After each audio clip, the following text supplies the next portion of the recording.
Buenas tardes a todos, bienvenidos a esta masterclass con nuestra profesora Marcela León. La profesora Marcela es psicóloga, es PhD en Gestalt Therapy.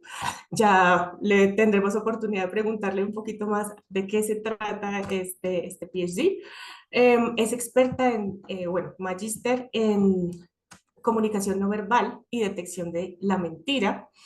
Tiene también un amplio conocimiento y experiencia en las herramientas tecnológicas aplicadas al aprendizaje es coach, mejor dicho, tiene un amplio bagaje y vamos a tratar de sacarle todo ese conocimiento y ese jugo en esta sesión, en esta masterclass.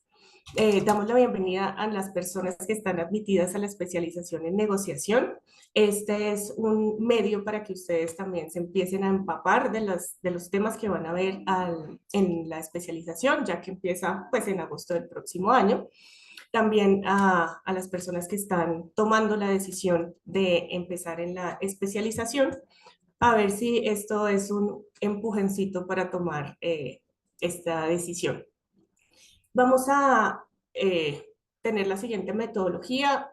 Ahorita ya la profesora empieza con su presentación.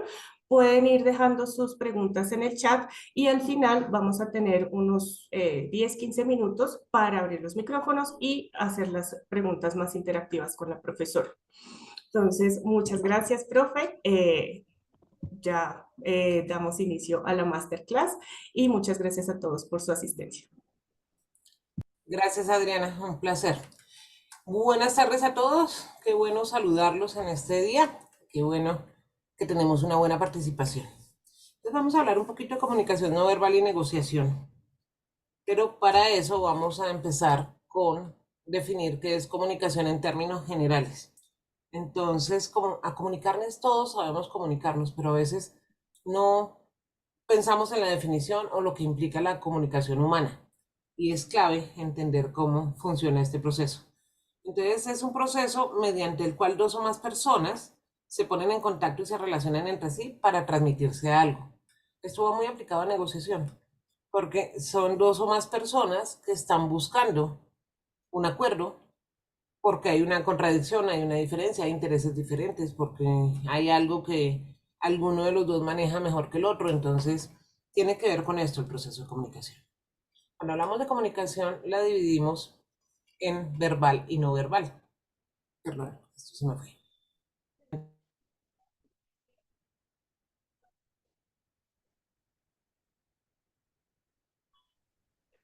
Perdón, Profe, profesora, se la te dejamos de escuchar. cerró. Estaba Sí, escuchando. Oh, perdón, no sé por qué se cerró. Ok, ahí sí me escuchan. Sí, ahora sí. Gracias, Jennifer. Ok, entonces, lo verbal es todo el lenguaje articulado, y el lenguaje articulado tiene que ver con las palabras orales, con la palabra que aprendimos a transmitir, o las escritas. Sin embargo, este verbal normalmente es el 7% de la comunicación. Y tenemos el no verbal, que es no, el lenguaje sin lenguaje articulado, son lenguajes gestuales corporales, lenguajes emocionales y lenguajes que todos captamos inconscientemente, pero que a veces no sabemos cómo describir. Entonces, ¿qué es lo no verbal? Es el conjunto de dos cosas, de indicios y de símbolos. Entonces, los indicios son todo lo que emitimos los seres humanos a través de nuestro cuerpo para comunicarnos. Todos los movimientos, todas las distancias, toda la forma como nos movemos y ponemos ese movimiento en coherencia con lo que estamos transmitiendo, sea verbal o no verbal. Y los símbolos son las representaciones de la realidad, donde estamos transmitiendo información, pero son creados para transmitir la información. Entonces aquí, por ejemplo, hay una serie de indicios y cada una de estas personas nos está transmitiendo cosas diferentes desde su gestual corporal. Y es cada uno nos está transmitiendo cosas y piensen que les inspira cada una de estas porque permite que podamos entender cómo están sin preguntarles y simplemente con una foto. Entonces se vuelve bien interesante el proceso en ese orden de ideas. Entonces hablemos de las características generales de la comunicación no verbal. La primera, mantiene siempre una relación de interdependencia con lo verbal. Siempre está apoyando lo verbal. A veces intentamos que no sea coherente y decimos una cosa con las palabras y otras con el cuerpo. Normalmente le creeríamos más al cuerpo que a las palabras, porque la comunicación no verbal es mucho más fuerte y es mucho más eficiente en términos de transmitir lo que estoy pensando. Con frecuencia los mensajes no verbales tienen más significación que los mensajes verbales y tiene que ver con eso. Inconscientemente captamos más lo no verbal, así no lo podemos describir. Y hay toda una serie de elementos en lo no verbal que hacen que yo sienta que me están diciendo cosas congruentes o cosas incongruentes, o que realmente puedo confiar o no confiar en la persona. Es inevitable la comunicación no verbal, todo el tiempo nos estamos comunicando. Hay un gran teórico que se llama Paul Watzlawick, y dice, es imposible no comunicarse. Todo el tiempo, con todo lo que hacemos, con todas nuestras actuaciones, con la cara, con los gestos, con absolutamente todo lo que hacemos, nos estamos comunicando. En los mensajes no verbales predomina siempre la función expresiva o emotiva, que la referencial es el contenido, es el significado de las palabras. La emotiva y la expresiva es qué queremos comunicar realmente y cómo hilamos esas emociones, ese afecto en lo que estamos diciendo. Eso lo manejamos a través de tonos de voz, de gestos con la cara, de sentimientos con las manos o con nuestra posición corporal. Y debemos tener en cuenta que en culturas diferentes cambia la comunicación no verbal. Hay unas reglas universales para esto, pero dependiendo de la cultura donde yo me haya desarrollado, la cultura donde esté, va a cambiar y el sistema puede ser diferente. Así que no podemos entrar a hacer generalizaciones sobre absolutamente todo porque nos cambia el proceso. ¿Qué funciones tenemos dentro de la comunicación no verbal? Lo primero es repetir lo que estoy diciendo verbalmente para que el mensaje llegue mucho más fuerte, para que el mensaje esté mucho más contundente y que quede grabado en la otra persona. Lo otro que hace es sustituir. No necesitamos palabras para comunicarnos muchas veces. Simplemente sustituimos las palabras por un gesto como el que tiene la enfermera en la imagen de abajo. Entonces, simplemente ese gesto ya sabemos que es silencio o por favor cállese y no necesita ponerle contenido. Podemos contradecir en términos de decir una cosa o que nos estén diciendo una cosa y nosotros llevar la contraria a través de los gestos.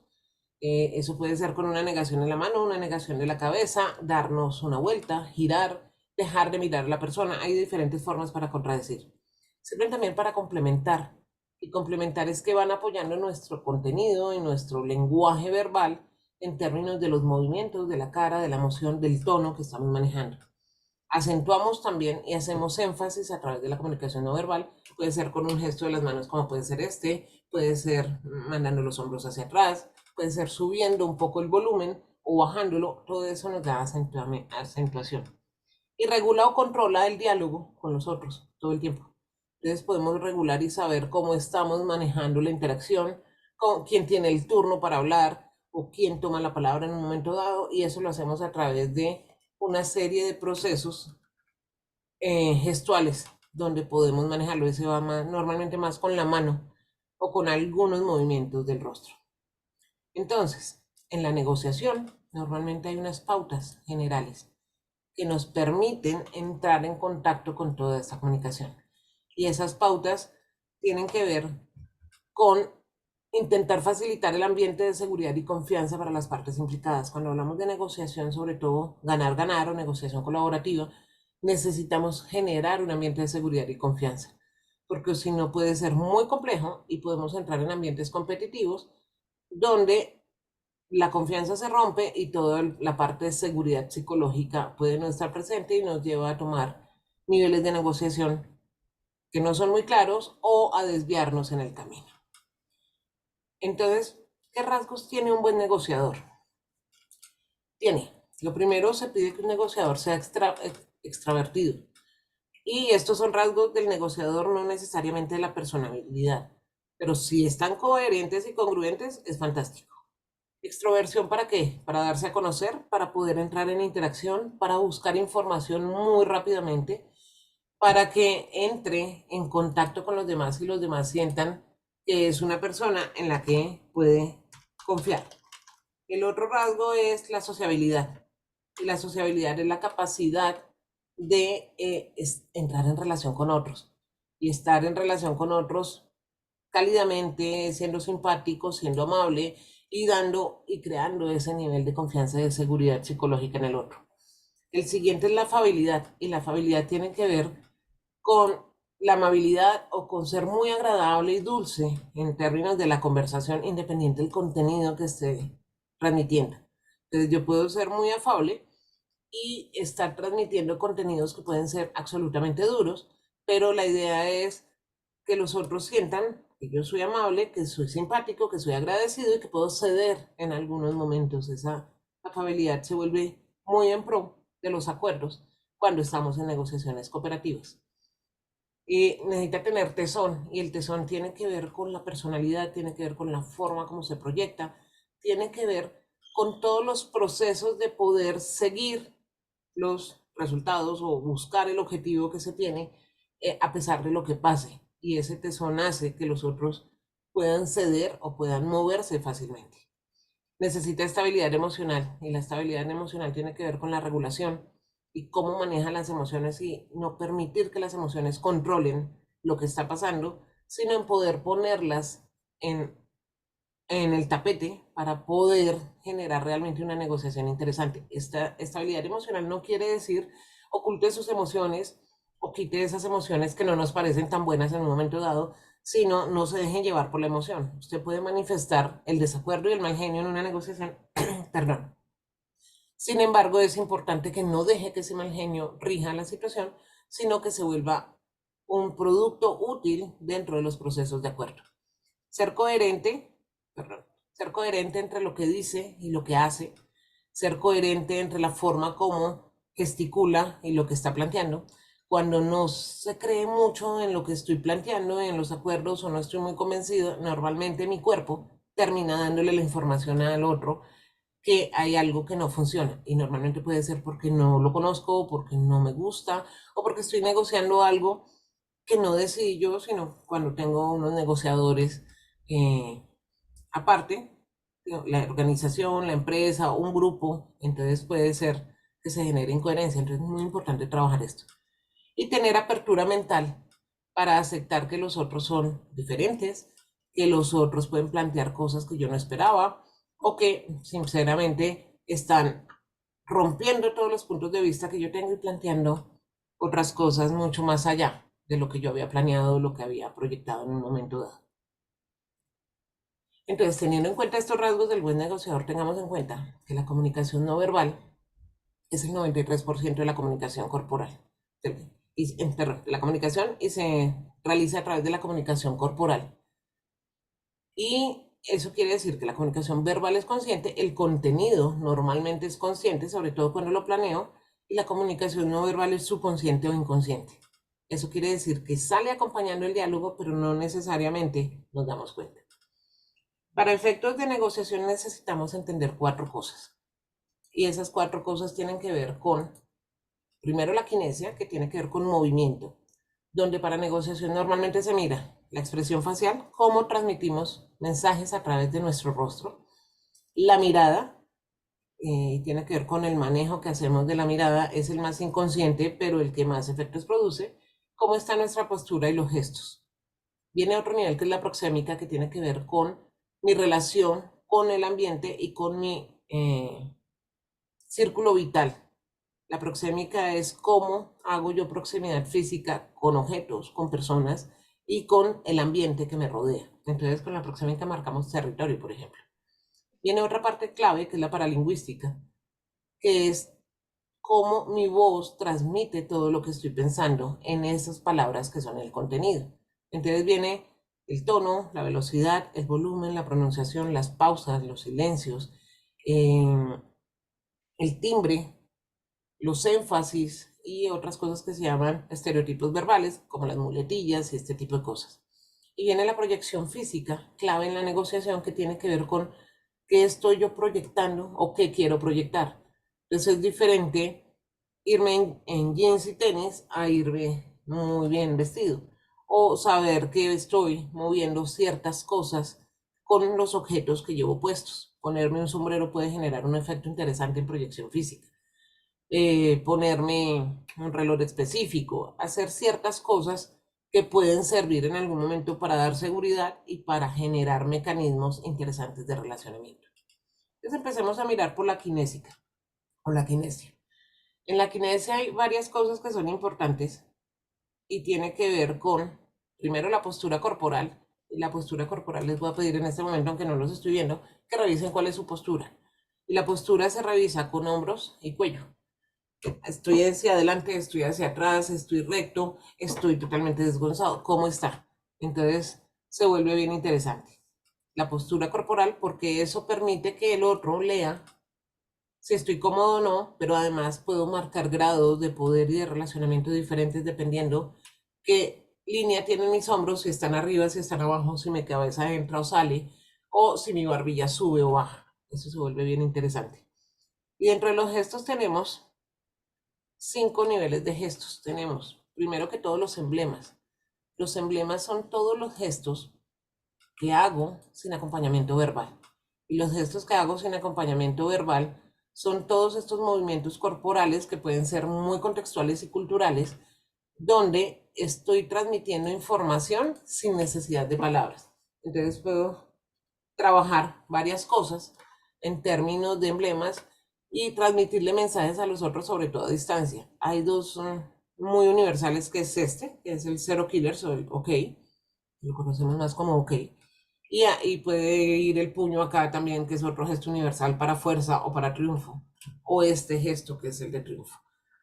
De ahí para allá hay otra serie de gestos universales, pero necesito entender el contexto para saber cuáles se generan. Yo me imagino que ustedes están pensando en varios gestos en este momento que manejan dentro de sus contextos y que manejamos entre amigos o entre compañeros de trabajo para poder transmitir la información. En una negociación el emblema funciona si yo tengo parte de mi equipo lejos o estamos haciendo negociaciones alternas sobre algún tema y necesitamos transmitir nuestra información. ¿Qué es importante ahí? Que midamos cuál va a ser el gesto que vamos a utilizar y que el otro pues no lo entienda o que el otro no logre interpretarlo exactamente como lo queremos tener. Lo otro que vienen son los ilustradores. Y los ilustradores tienen que ver con lo que hacen mis manos para ir acompañando mi diálogo. Normalmente se hace con manos. Y es toda la posición que asumo para acompañar mi diálogo. Entonces se habla de ilustradores como muestre la palma de la mano cuando voy a hablar o cuando voy a saludar, en una posición obviamente de pie, pero yo estoy sentada. Y muestre la mano porque eso da confianza. Pero si usted empieza a jugar con la mano y la cabeza, puede transmitir cosas muy diferentes. La cabeza totalmente apoyada y desgonzada sobre la mano es que está aburrido. Pero si juega con la barbilla, puede estar tomando una decisión. Si juega con la corbata, puede estar incómodo. Si empieza a jugar con los objetos que tiene sobre la mesa o lo que tiene cerca, también puede ser incomodidad y falta de interés. Entonces, esos ilustradores necesitan ir acompañando todo el diálogo y cómo estamos generando toda esa parte de relacionamiento entre lo que yo pienso y lo que estoy mostrando. Y ahí es donde se generan las incongruencias. Y lo otro que tenemos son patógrafos, que los patógrafos tienen que ver con emociones. Y las emociones son cómo transmito estados emotivos que me permiten hacer lo mismo que los ilustradores, pero los ilustradores lo hacen con la mano y los estados emotivos están como hilados con la voz. Entonces mi voz puede cambiar, mi voz se puede volver opaca o se puede volver brillante, el tono puede subir o bajar, el volumen puede subir o bajar. Cuando estamos alegres, por ejemplo, el tono es mucho más entusiasta y alto que cuando no estamos alegres. Entonces, si estoy triste, baja el volumen, el tono normalmente se vuelve lastimero y eso va acompañado por una serie de comportamientos del rostro. Entonces, es como hilo las emociones. Y los reguladores tienen que ver con cómo regulo la interacción, cómo hago para darle al otro la palabra o tomo pausas o este tipo de cosas, o cuando alguien habla mucho. Entonces tenemos reguladores como siga, frene, espérese un momentico y otra serie de reguladores. Estos también funcionan contextualmente. Hay unos básicos universales, pero hay otros que son contextuales. En la medida que nos pongamos de acuerdo en una negociación, podemos manejar esos reguladores para saber quién interviene, sobre todo cuando estamos en grupo de negociación. Y vienen otros que son los adaptadores. ¿Qué hacen los adaptadores? Me permiten seguir en la emoción que estoy expresando a pesar de que me hayan dado una información que me altere. Normalmente el adaptador va con un gesto a la cara Y una respiración profunda son movimientos de 2 segundos. Yo aquí lo estoy haciendo mucho más largo. Y lo que hace es experimenta la emoción que lo incomodó, pero al hacer esto y respirar la estoy controlando y puedo seguir en la emoción en la que estaba. Entonces es lo que me permite seguir coherentemente en la emoción que venía manejando según la situación, independiente que se hayan generado otra serie de situaciones alrededor que me pueden incomodar. Viene toda la parte de expresión facial. La expresión facial es el movimiento de los 43 músculos de la cara y qué está haciendo.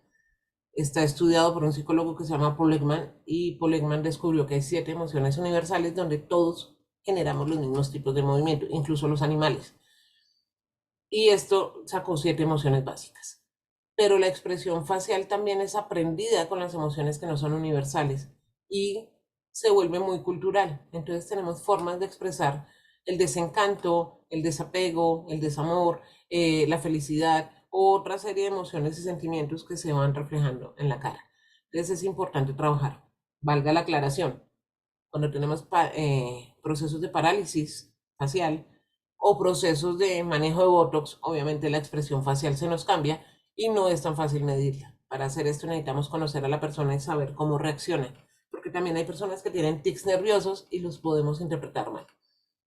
Viene toda la parte de la mirada, conocida en comunicación no verbal como oculesia, que tiene que ver con lo que hago. Entonces tenemos miradas matadoras, miradas seductoras, miradas de corderito degollado, miradas de debilidad. Tenemos una serie de miradas bien interesante. Y eso normalmente nosotros lo medimos con todo el gesto de la cara. Sin embargo, la mirada tiene que ver con la dilatación de la pupila, si se contrae o se dilata. Cuando la pupila se dilata, normalmente la mirada tiende a ser más amable y tiende a ser porque hay algo que nos parece atractivo o llamativo. Cuando se contrae, normalmente es porque estamos en estados un poco más, no me gusta la palabra, pero negativos, donde puedo estar de mal genio o donde puedo tener tristeza, aunque en la tristeza lo que pasa es que se desenfoca y no toma un nivel normal, o pueden estar pasando algunas otras cosas. Y lo otro que viene es la sonrisa, y la sonrisa en negociación es clave porque sonreír permite que el otro se sienta recibido, que se sienta amable y que sienta que estoy con él en un momento dado. Pero ahora bien, la sonrisa necesitamos entenderla y manejarla en términos de que sea una sonrisa real y no que suene a una sonrisa fingida. La sonrisa fingida rompe relaciones y en una negociación puede ser muy peligrosa porque hace que el otro genere desconfianza en un momento dado. Entonces, es importante aprender a sonreír y aprender que esa sonrisa nos va a llevar a poder establecer realmente relaciones con el otro de confianza y de amabilidad y donde podemos manejar situaciones complejas sin entrar en confrontaciones directas. Entonces, aquí les tengo algunos de los gestos. Cuando miramos, por ejemplo, el apretón de manos, el apretón de manos tiene varios niveles. El primero es el apretón sándwich, donde estoy generando confianza, donde le estoy diciendo al otro, aquí todo va a pasar bien. Pero si vemos el de abajo, y no sé si lo han sentido, está la mano de pescado o la mano gelatina. Y esa es una mano que genera desconfianza porque normalmente genera incomodidad. Y genera incomodidad porque como que no la puedo atrapar, como que es una mano que se desliza, es una mano que no me da confianza ni seguridad. Está este apretón que es más o menos estoy marcando dominancia y casi que el otro siente que le está partiendo los dedos. Ese también genera desconfianza. Y ya estos generan otro tipo de cosas cuando estoy moviendo la mano. Entonces, mover la mano hacia abajo está marcando poder, mover la mano hacia arriba también marca poder, pero de otra forma, en términos de yo aquí mando, pero si se mueve simultáneamente arriba y abajo, estoy generando una relación simétrica donde puedo estar en confianza y en comodidad tranquilamente. Entonces, el gesto de saludar con la mano se ha perdido muchísimo, pero en la negociación sí se tiende a que cuando no conozco a los negociadores llego y saludo de la mano. Y es importante que miremos cómo está ese apretón.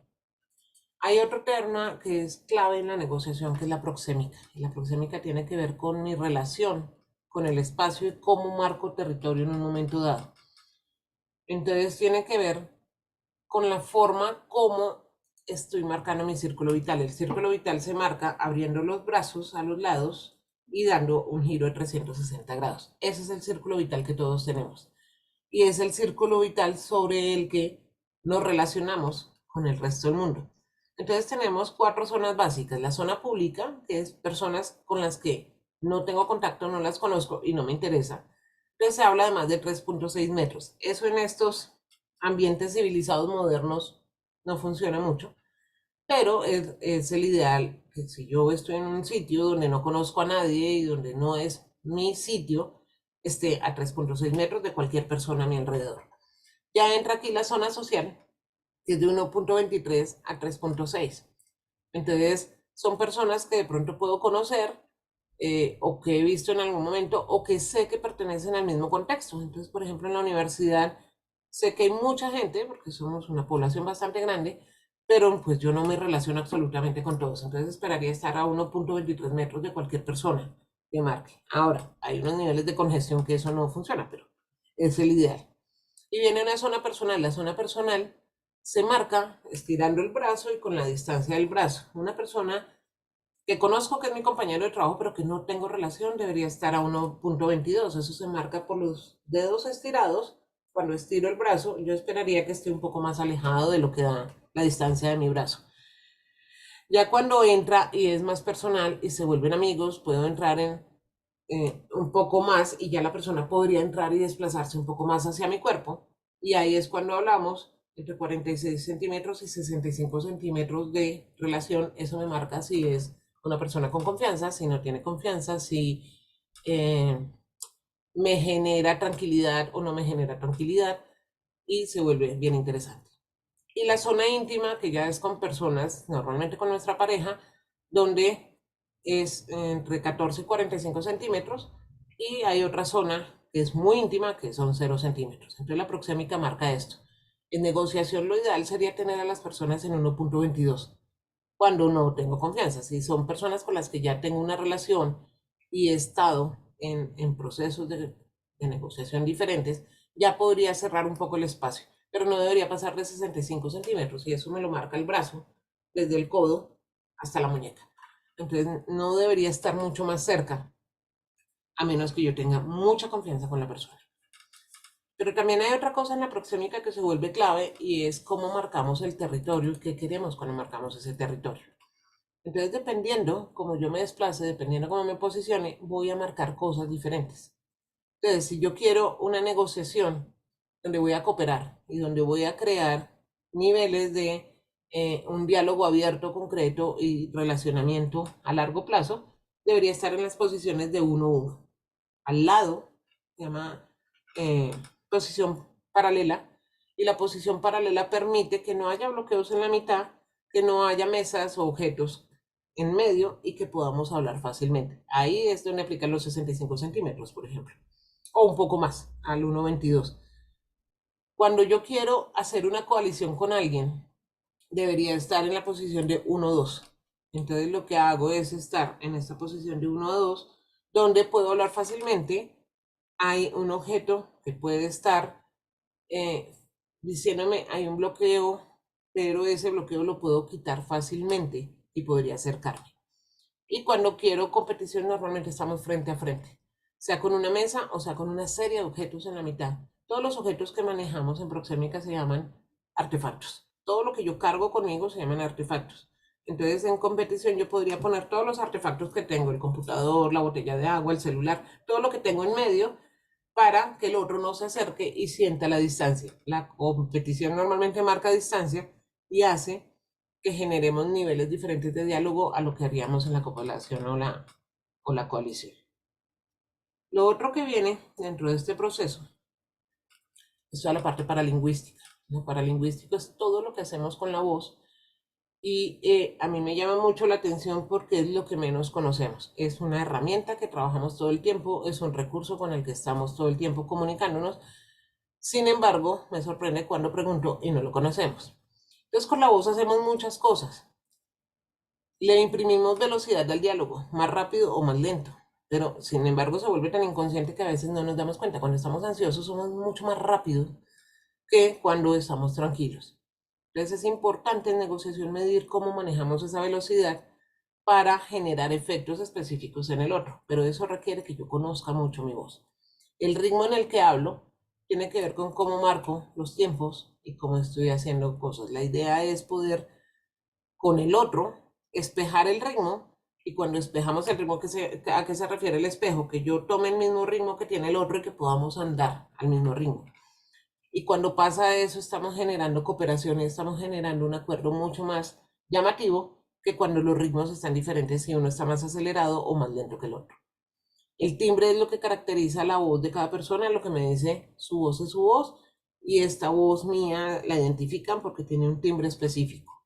El tono tiene que ver con agudos, graves y medianos, y es la forma como yo me estoy comunicando. Cuando queremos hacer énfasis, yo puedo bajar el tono o subir el tono, o puedo hablar en agudos. El agudo normalmente lo manejamos para irritar a la otra persona. El agudo, por ejemplo, lo manejamos cuando decimos cosas sarcásticas. Lo que hacemos inconscientemente es que decimos la palabra y la última sílaba sube en un agudo, donde el otro presta atención. De pronto no le prestó atención a todo el diálogo, pero ahí sí. Entonces también se utiliza mucho para enfatizar lo que para mí es importante. Yo enfatizo subiendo el tono o bajándolo, y yo puedo enfatizar con ese tono imprimiéndole una velocidad diferente. Lo que enfatizo es lo que es para mí importante y lo que quiero que le llegue al otro. Inconscientemente le llega. Entonces puedo trabajar mucho más fácil los acuerdos desde ahí.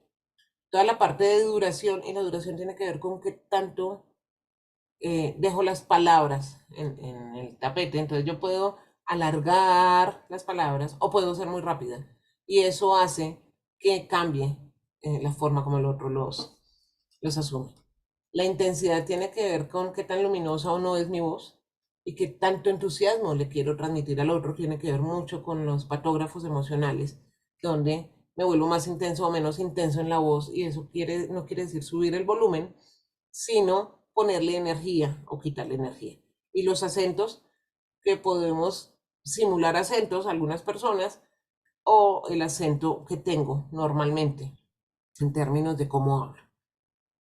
Y viene el otro nivel del que les había hablado, que es la proyección física. La proyección física tiene que ver con cómo genero esa primera impresión, porque es lo que genera la imagen de nuestra personalidad, de quiénes somos, de qué tan seguros estamos, de qué tan preparados vamos. Y tiene que ver con tomar los procesos psicológicos de prejuicio y expectativas. Entonces, si yo veo a alguien que considero no está bien vestido, o que no entiendo por qué se vistió en un ambiente formal de esta forma, o al contrario, este ambiente era informal y vino muy formal, entonces eso genera prejuicios y expectativas. Y cuando lo planeamos y lo ponemos en evidencia en una negociación, podemos lograr cosas interesantes a nivel de cómo es la dinámica relacional de ese proceso de negociación y cómo vamos a llegar a un acuerdo. Entonces tengamos en cuenta que una imagen vale más que 1000 palabras, y eso quiere decir que podemos estar entrando en una relación mucho más fácil y amable, dependiendo cómo me vista, que saludando de otra forma, porque esto es lo que se genera en la primera impresión. Y en la primera impresión necesitamos generar una buena impresión, a menos que mi planeación diga usted va a entrar a competir y márquele poder al otro. Tiene que ver con eso. Lo otro que tengo que tener muy en cuenta en la negociación, y esto ya es para cerrar, son las fases de la comunicación, o las fases de la comunicación en una negociación. Normalmente tengo la bienvenida. La bienvenida es la apertura, donde estoy saludando a los otros y dejándome conocer.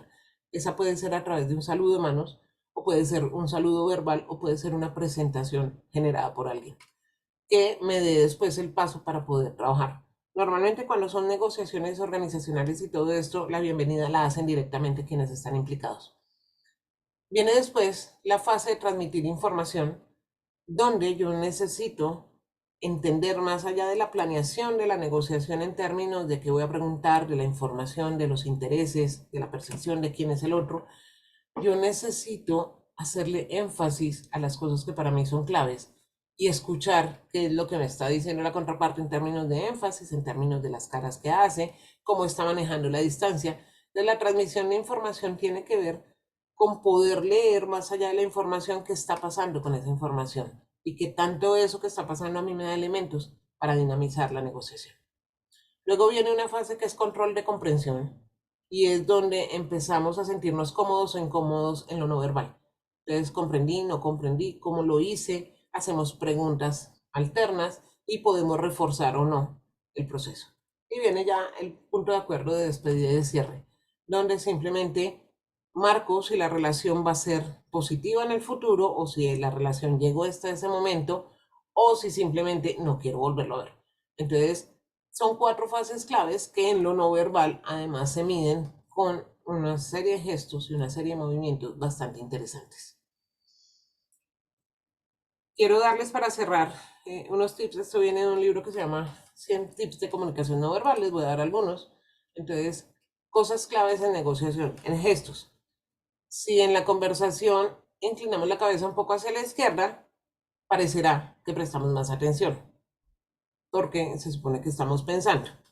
Hay otra regla que dice, en el momento que usted quiera cerrar el acuerdo, háblele por la izquierda a su interlocutor, porque por la izquierda se procesa mucho más fácil la información del cerebro.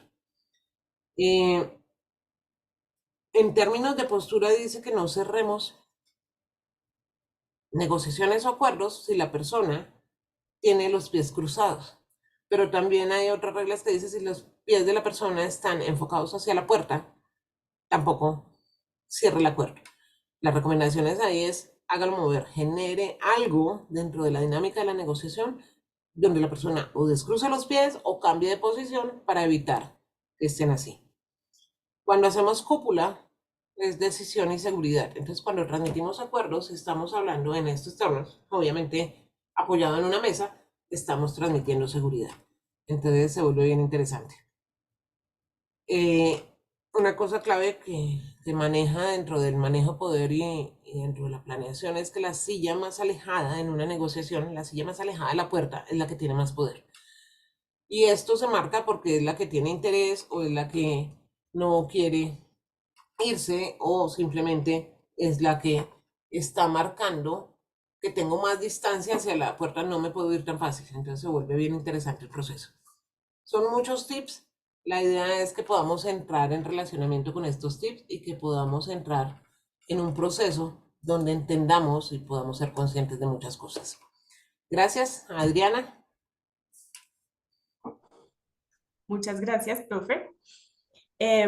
Aquí ya está también el director del programa, el profe Miguel Ángel. Vamos a empezar con una preguntita que dejaron en el chat hace rato de María Karina. Cuando se va a negociar desde la cooperación, ¿debería sentarme al lado de la contraparte siempre? ¿No es conveniente sentarnos al frente? No, creo que eso ya se lo respondí. Al frente lo que estoy haciendo es confrontación y sobre todo si tengo una serie de elementos en medio, estoy más confrontativo. La idea es, o estás al frente pero estás desplazado y que no haya nada alrededor, o estás normalmente al lado para poder hablar mucho más fácil. Se llama orientación paralela. Listo. Aquí, bueno, yo tengo una pregunta, profe, aprovechándola. Al principio, al principio comentabas de, pues, de las personas que son extrovertidas, pues tienen como, digamos, una facilidad en el tema de la negociación. Quisiera, de pronto, si nos puedes dar algunos tips para quienes somos introvertidos, digamos, para salir como de esa introspección, no sé, y tener esa ventaja en la negociación. Ok, una cosa que, y chévere la pregunta porque sé que varios quedaron con la idea. Una cosa de la que dice énfasis es que esta extroversión como perfil negociador no tiene que ver con personalidad, tiene que ver con Exacto. la actitud y la forma como te mueves. Entonces tú puedes ser la persona más tímida, pero en la planeación de la negociación se vuelve clave que esa timidez la dejes ahí guardada, la utilices a tu favor y muestres que eres una persona abierta y que se relaciona fácil. Entonces no tiene que ver con personalidad, tiene que ver con una estrategia Ujú. donde se logran muchas más cosas siendo extrovertido y abierto que siendo tímido y que te quedes a un lado. A eso se refiere, pero no se refiere a personalidad, se refiere al mecanismo estratégico para poder generar ciertas cosas. No sé si hay más preguntas. No estoy viendo el chat. A ver, yo lo abro. A ver acá. No sé en dónde ibas, entonces te toca a ti porque no sé. Me gustaría saber qué tips podemos tener para optimizar nuestro lenguaje no verbal facial, es decir, aprovecharlo a nuestro favor. Lo primer tip Entonces, que le recomiendo a todo el mundo es por favor grábense, aprendan cuál es su cara. porque es que normalmente me piden tips, pero no conozco cómo me muevo. Entonces me dicen cosas como, oiga, usted siempre tiene cara de mal genio. Y eso lo decimos por usted, porque no lo digo así. Pero entonces, si tengo cara de mal genio, yo no entiendo qué es la cara de mal genio, es porque no tengo ni idea qué hacen los 43 músculos de mi cara.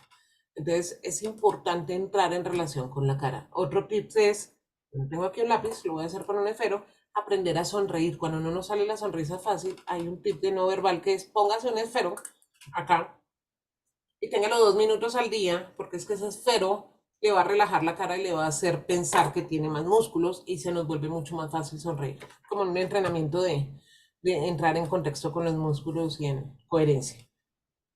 Héctor aquí nos hace una pregunta que también era una inquietud que yo tenía, y es cuando la negociación es con un interlocutor agresivo, del cual necesito obtener un resultado, ¿qué recomendación adicional nos puedes dar para abordar la discusión?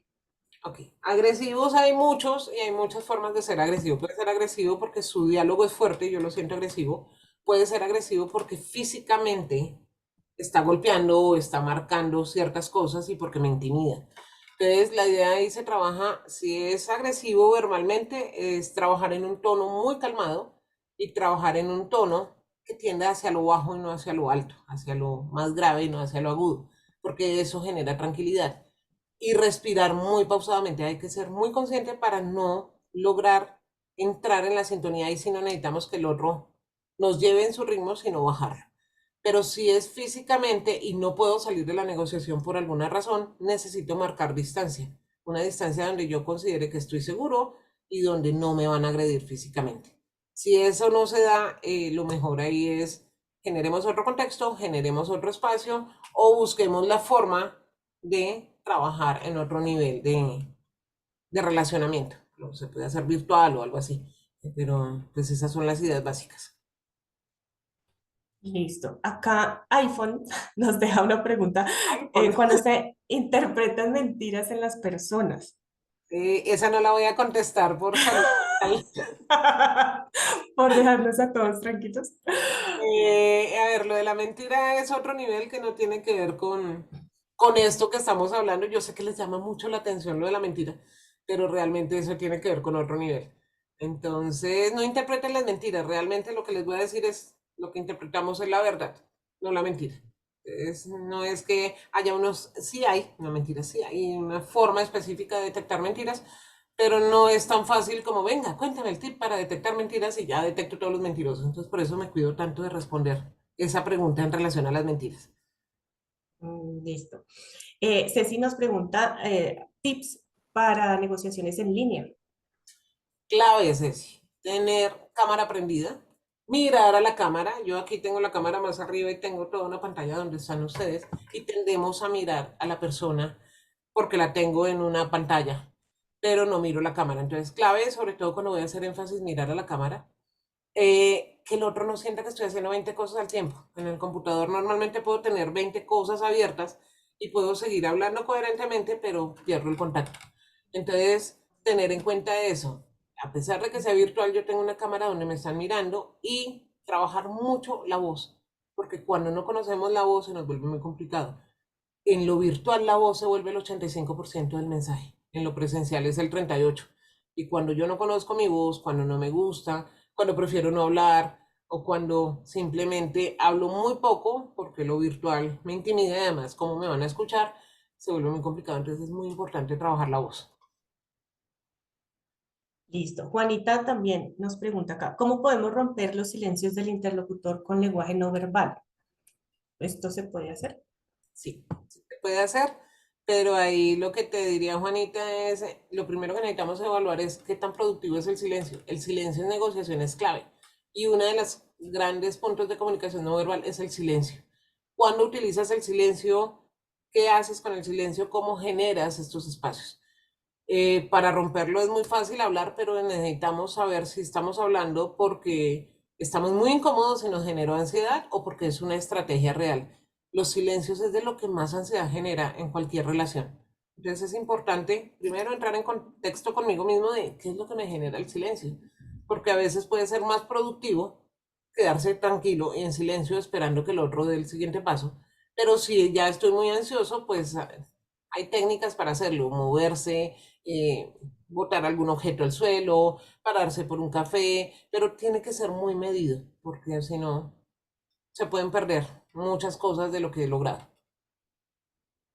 Y hablando de silencio, también pueden abrir sus micrófonos, ¿no? Además, pueden pedir la Para palabra. escucharlos. Exacto. Laura nos pregunta, considero que necesito una comunicación kinésica diferente cuando negocio con personas de otros países como China e India.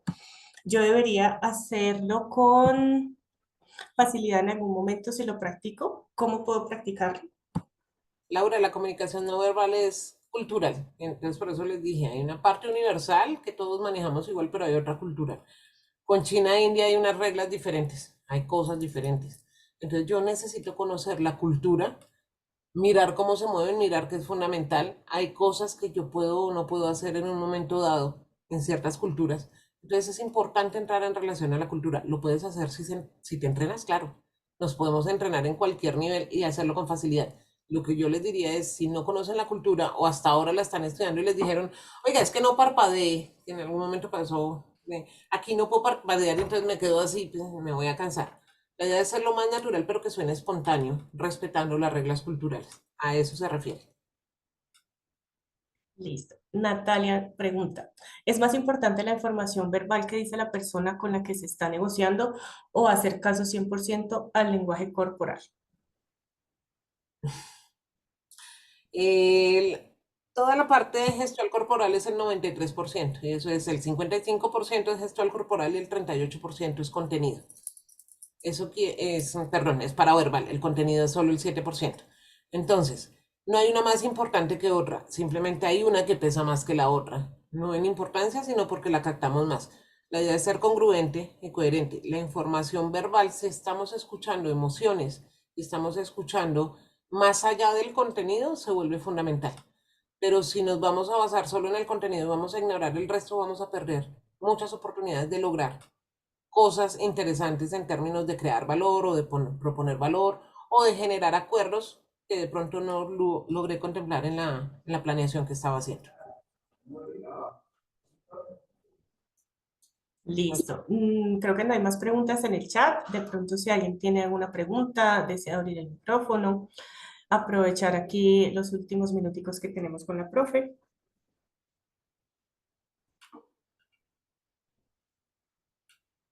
Juanita. Dale, Juanita. Hola, buenas tardes. Bueno, yo tengo experiencia en negociación especialmente con sindicatos y las experiencias de lenguaje no verbal han sido muy retadoras para mí, en especial cuando tengo que negociar con personas de otras regiones. Ujú. Las expresiones no verbales de la costa atlántica difieren mucho de las de la región andina, igual de los Santanderes. Sí. En este caso, incluso hay casi que rituales en el saludo para poder romper el hielo u ofensas que uno podría llegar a realizar al no tener una aproximación adecuada. Ujú. Esto se supera en otros espacios paralelos a las mesas, por ejemplo. Sería mejor interactuar de otra manera para tener esos vasos comunicantes, digamos, con esas personas. O, pues, ¿cuál sería la recomendación, sobre todo para iniciar una mesa en donde uno es ajeno a esa cultura? Normalmente cuando negociamos con sindicatos, y ese es uno de mis grandes temas también, porque mi experiencia en negociaciones más con sindicatos, tenemos toda la información de preparación. Y en la información de preparación yo investigo con quién me voy a sentar. Normalmente hay unas personas claves con las que me voy a sentar cuando hay un sindicato y es la junta del sindicato. Y eso quiere decir, investiguelo en términos de dónde es, qué modismos tiene, cómo habla, cómo se expresa corporalmente, porque es clave porque hay personas que más allá de la región donde sean, su gesticulación es muy fuerte. Entonces, si yo voy a negociar, por ejemplo, con un santanderiano que está hablando duro y además está manoteando y eso me intimida, yo necesito entender si es cultural o no. Cuando yo digo es cultural, y ok, a mí no me gusta que me manoten, pero es cultural porque el santanderiano tiende a hacer eso, pues listo, ya lo manejé, pero es más preparación y ver con quién estás sentado. Y normalmente en los sindicatos no hay sorpresas de que te cambien al que va a negociar, a menos que alguno se enferme y entre el reemplazo. pero normalmente sabes con quién vas a negociar. Entonces, ubica de qué regiones son, cuáles son los modismos, incluso una cosa que yo utilizaba es qué les gusta comer, porque en algunos momentos se iba muy larga la negociación y necesitábamos traer comida. Y era muy diferente traer, qué sé yo, de almuerzo una carne oreada, y sigo con Santander, estoy mezclada con Santander en este momento, a darles un tamal boyacense. Entonces, es manejar el contexto y poder leer el contexto, y eso tiene que ver mucho con la postura y con la forma como dinamizamos la relación dentro de la negociación con el otro. No sé si hay alguna otra pregunta. O le damos el paso a Miguel, que está que se habla. Yo sé que estás que hablas, Miguel. ¿Yo? No, primero agradecerte, Marcela, por esta clase. Hola, Hola, Miguel. Marcela. Hola, ¿cómo estás? Bien, No, gracias. pero hay que preguntar primero si alguien más tiene alguna duda, alguna pregunta. Hay mucha comunicación no verbal como para hacer varias preguntas. Dale. No, muchas gracias. Ok.